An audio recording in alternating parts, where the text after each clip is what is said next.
Good morning class.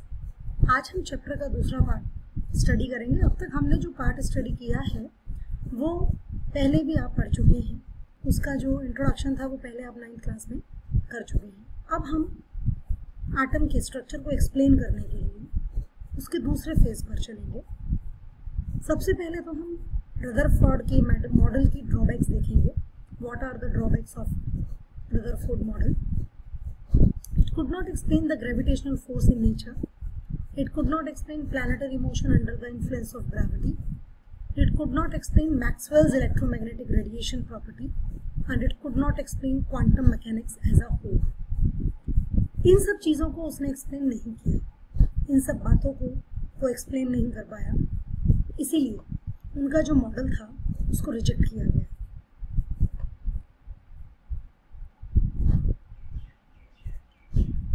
The electromagnetic spectrum.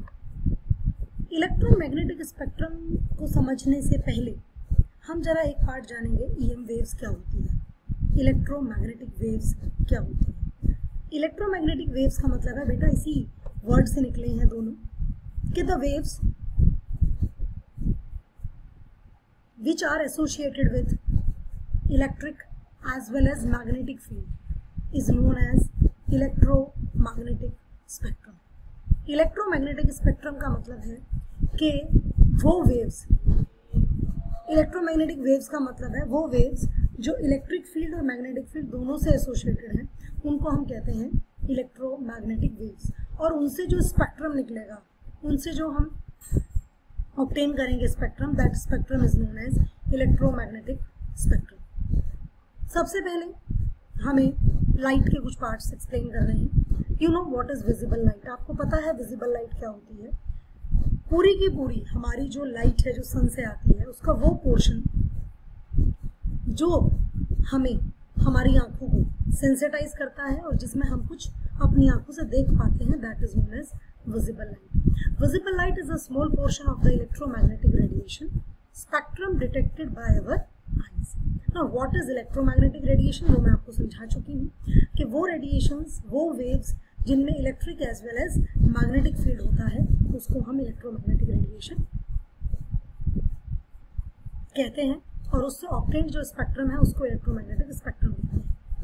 It described as a wave travelling through space. There are two components to electromagnetic radiation, and electric field and magnetic field.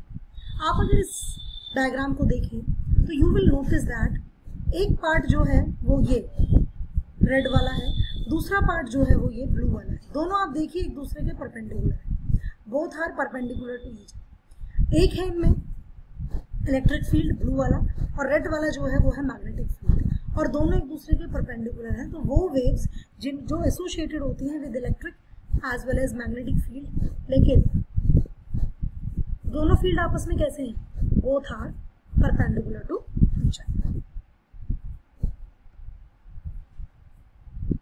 Now the wave nature of the light. सबसे पहले हम इसके बारे में पढ़ेंगे। आज मैं इसकी बेसिक्स आपको बताऊंगी वेव नेचर ऑफ लाइट की। वेव नेचर एक्चुअली जो भी कोई मैटर इस वर्ल्ड में, इस यूनिवर्स में प्रेजेंट है, उसके दो नेचर है। पहला नेचर है वेव नेचर ऑफ लाइट, और एक नेचर है particle nature of light. Particle nature का हम कुछ पार्ट डिस्कस कर चुके हैं, अभी और करेंगे, लेकिन पहले अभी हम वेव नेचर के बारे में पढ़ेंगे। वेवलेंथ सबसे पहले, ये टॉपिक भी आपने पढ़ा है। वेवलेंथ क्या होती है बेटा?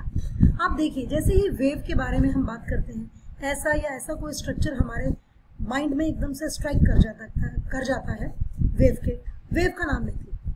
कैसी भी वेव आप लीजिए, रिपल्स की बात करें तो एकदम से ये स्ट्रक्चर हमारे माइंड में स्ट्राइक करता है। इस मीन पोजीशन के अबव पोजीशन पर जो हमारे ग्राफ्स प्रेजेंट हैं, इस पार्ट को हम कहते हैं क्रस्ट या कंप्रेशंस, और जो बिलो प्रेजेंट है इस मीन पोजीशन के, उनको कहते हैं डिप्रेशंस या ड्रॉप। तो दो कंजिक्यूटिव, मतलब एक के बाद एक आने वाले दो क्रस्ट या दो ट्रफ्स के बीच का जो डिस्टेंस है उनके बीच का, that is known as wavelength. उसको हम वेवलेंथ कहते हैं। It is basically represented by symbol lambda. Lambda से इसको हम डिनोट करते हैं, और बहुत सारे न्यूमेरिकल्स हम इसकी मदद से सॉल्व भी करते हैं अगर हमें वेवलेंथ पता है। Next is amplitude. एम्पलीट्यूड का मतलब होता है बेटा ये जो मैक्सिमम हाइट होती है वेव की। आप ये दो वेव्स देख रहे हैं, ये डिस्टेंस ये आप देख रहे हैं और ये डिस्टेंस आप देख रहे हैं, this is more in comparison to this. तो इस वेव का एम्पलीट्यूड ज्यादा है इन कंपैरिजन टू दिस। तो एम्पलीट्यूड इज द साइज और हाइट ऑफ द वेव, ठीक है। What is frequency?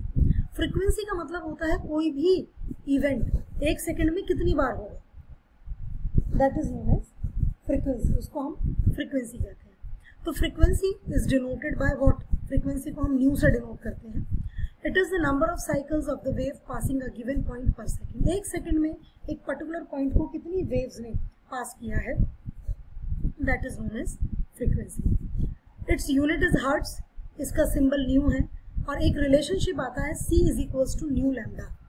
New is this, lambda is this, and इन दोनों का मल्टीप्लाई, इन दोनों का प्रोडक्ट किसके बराबर है?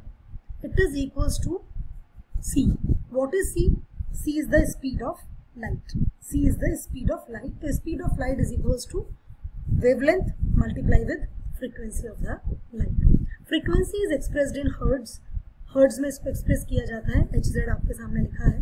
और अब तो हम खैर कम हो गया है, रेडियो का जो ट्रेंड था हम मोबाइल से किसी से भी गाने सुन लेते हैं, लेकिन पहले जब मोबाइल्स ऐसे नहीं थे, इतना ज़्यादा टीवी पर गाने नहीं आते थे, तो रेडियो जब सुना जाता था, या आप गाड़ी में जब जाते हैं कार में, अगर आप अपनी पेन ड्राइव से गाने प्ले नहीं कर रहे हैं तो आप अगर एंटीना जो लगा है गाड़ी के ऊपर उसका लेना चाहते हैं, FM का मज़ा लेना चाहते हैं, तो आप उसकी फ्रीक्वेंसी को सेट करते हैं।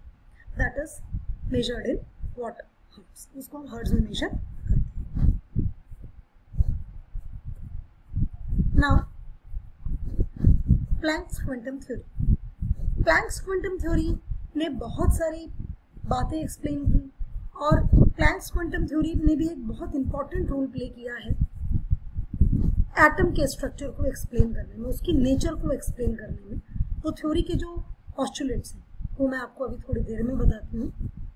उससे पहले ज़रा हम इलेक्ट्रोमैग्नेटिक रेडिएशन के बारे में पढ़ लें।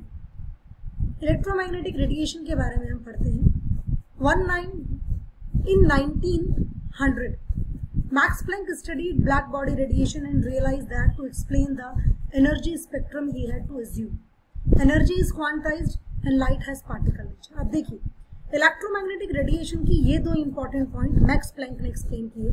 मैक्स प्लैंक ने कहा एनर्जी इज क्वांटाइज्ड, मतलब एनर्जी जो है वो स्मॉल पैकेट्स में है। ऐसा नहीं है कि हम अगर एनर्जी को किसी भी रूप में, किसी भी फॉर्म में अगर हम ले रहे हैं तो वो जो एनर्जी है वो क्या कहते हैं, कंटिन्यूएशन में मतलब फ्लो होती रहेगी, नहीं। It is in the form of small packets, जिसको उसने क्वांटा कहा है। स्मॉल पैकेट्स में अमाउंट ऑफ एनर्जी है, वो पैकेट पूरा का पूरा है तो ट्रांसफर होगा या पूरा का पूरा ट्रांसफर नहीं होगा। और दूसरा इंपॉर्टेंट पॉइंट उसने बताया about light. Light has particle nature. Light का वेव नेचर तो होता ही है, लेकिन साथ ही साथ पार्टिकल नेचर भी होता है। और मैं ये रिलेशनशिप जो है it is given by Planck's. E is equals to h nu. H is constant, जिसको प्लैंक्स कांस्टेंट हमने कहा है, एंड न्यू इज फ्रीक्वेंसी। इसको आप न्यू को C अपॉन लैम्डा, अभी जो मैंने रिलेशनशिप आपको बोला था C is equals to nu into lambda, वहीं से निकाला गया है। ये प्लैंक्स का रिलेशनशिप है जिसको यूज किया प्लैंक ने to calculate energy associated with different types of radiations. अलग अलग रेडिएशन से कितनी एनर्जी एसोसिएटेड है। एच की जो वैल्यू है ये 6.626 into 10 to the power minus 34 joule second है। This is Planck's constant. Planck's constant के नाम से जाना जाता है। पेपर में ये वैल्यू दे भी दी जाती है और कई बार नहीं भी दी जाती है। हम बहुत सारा न्यूमेरिकल इसके बेसिस पर भी सॉल्व करते हैं। Now wave nature of light, मैंने अभी आपसे बात की थी। The fourth variable of the light is velocity. All light has same speed in vacuum. बिल्कुल, वैक्यूम अगर है तो लाइट का सेम स्पीड होगा। हम लाइट की स्पीड पढ़ते आए हैं 3 into 10 to the power 8 metre per second. Exact value यह होती है, लेकिन हम उसको अपने कन्वीनियंस के हिसाब से, क्योंकि दिस इज ऑलमोस्ट 3, तो इसलिए 3 into 10 to the power 8 metre per second ले लेते हैं। We use this formula and to apply, after applying this formula we solve a number of numericals. हम बहुत सारे numericals इससे रिलेटेड सॉल्व करते हैं. So this is for today. मैं कल फिर एक नए टॉपिक के साथ आऊँगी. Thank you and have a good day.